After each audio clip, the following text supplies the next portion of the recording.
कधीच नाही चुकणार तुमचे फेवरेट टीव्ही शोज झी5 सोबत, तेही एकदम फ्री।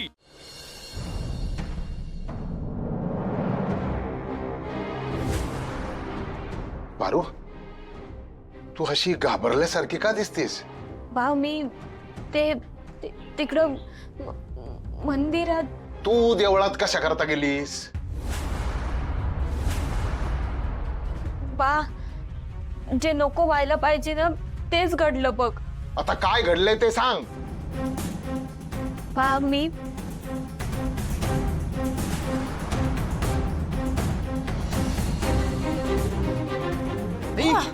काय झालं? काय ग, तूही सामील असशील ना यात? तुला पण सगळं माहिती असेल।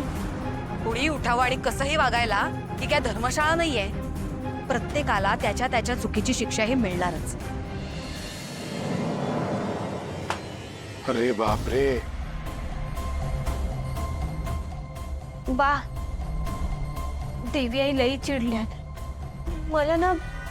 मला लई भीती वाटते बघ। आता काय होईल?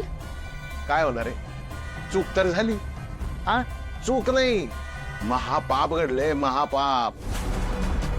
इतकी वर्ष इमाने बरेच चाकरी केली मी त्यांची, नेमकी ह्याच वेळेला माझी बुद्धी कुठं घाण राहिली मला काही कळाना। उगाच मी आदित्य बाबांना साथ द्यायला गेलो। तो त्यांचा मायलेकरांचा प्रश्न होता ना, मी पडलो नोकर माणूस। यांच्या मध्ये मी पडायलाच नको होतो। काय रे देवा, राहिलो गेलो एक। मारुती, मारुती, काय रे असं डोकं धरून का बसलास तू? अच्छा अच्छा अच्छा, डोकं दुखतंय का? की एखादी नवीन चूक केली म्हणून पश्चाताप होतोय? काय नाही रे, मी आपलं सहज विचारलं। हे काय, तुमच्या थोबाडावर असे 12 का वाजलेत? तुम्हाला बघून असं वाटतंय काहीतरी मोठं घडलंय। काही घडलंय का? सांग। तुम्ही का आला तिकडं? तुमचं काही काम होतं का? नाही म्हणजे तुम्हाला काही पाहिजे होतं का? नाही ग पारू, काय आहे ना, मला त्या किर्लोस्कर मेन्शन मध्ये खूप बोर होत होतं। मोठं आहे ना खूप, म्हणून म्हटलं इथं यावं आणि पारू सोबत छान गप्पा माराव्यात। मूर्ख। ए, तुला पटकन अहिल्या वहिनीने बोलवलंय? हा? तुला पटकन अहिल्या वहिनीने बोलवलंय। आता आला ऐकू? काय आहे ना, तुझ्या या लाडक्या पारूला सतत शहाणपणाचा डोस पाजळायचा असतो ना सगळ्यांना। आज पण तसंच काहीतरी केलं असेल, तर आता वहिनींसमोर यायचं आणि स्वतःच्या बापाला वाचवायचं। जमेल ना? मारुती लवकर या, नाहीतर वहिनी काय करतील काय माहिती। खूप चिडलेत ना रे, म्हणून लवकर या। काय आहे, आग्रहाचं आमंत्रण आहे तुम्हाला, नक्की या।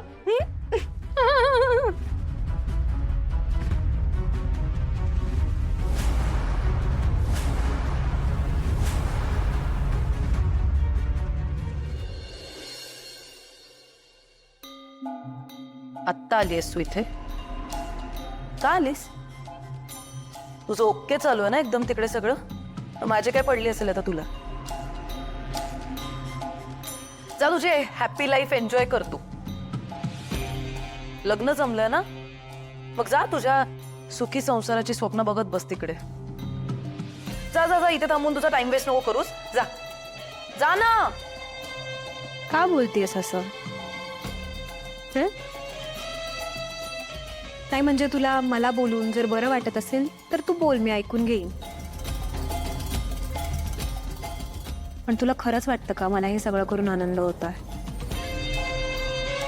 हा सगळा घाट मी कोणासाठी घातलाय? तुझ्यासाठीच ना?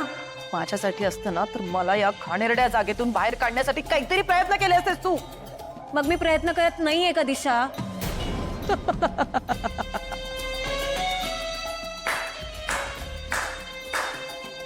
करतेस ना, खूप प्रयत्न करतेस तू।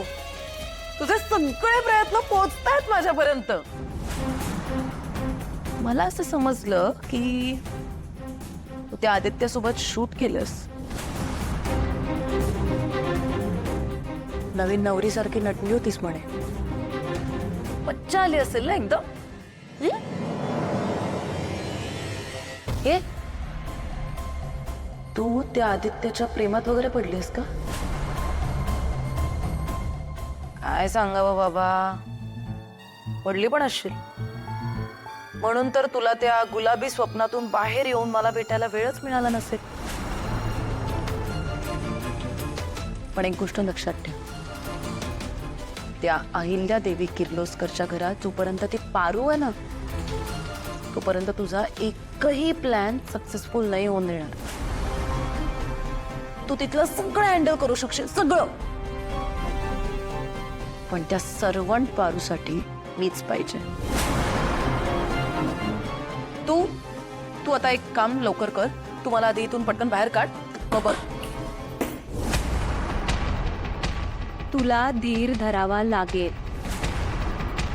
आणि यानंतर प्रत्येक गोष्ट आपल्याला जपून करावी लागेल.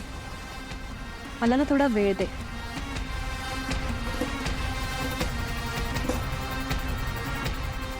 सगळं ठीक करेन.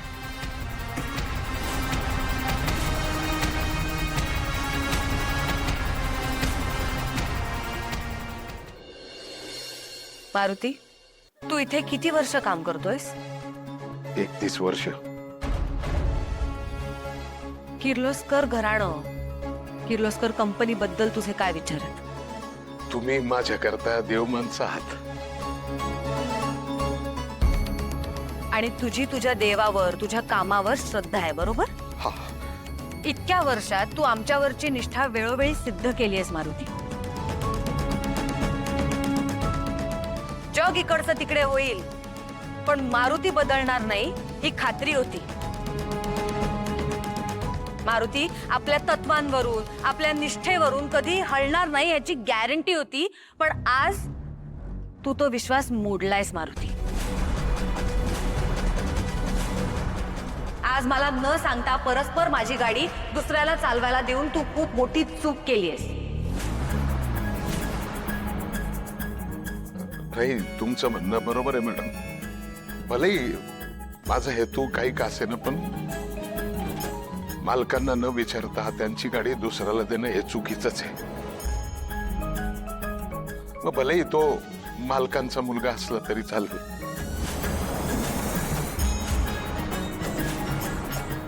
माझं चुकलं, मला माफ करा. आता माफी मागून काय उपयोग? चूक तर झाली, आणि तीही तुझ्यासारख्या जाणत्या विश्वासू माणसाकडनं. तर दुसऱ्यांकडनं मी अपेक्षाच काय करू?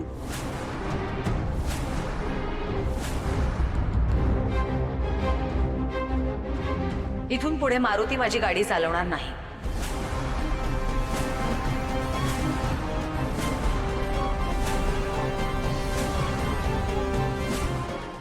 झी5 ॲप डाउनलोड करा आणि पहा सर्व एपिसोड्स एकदम फ्री.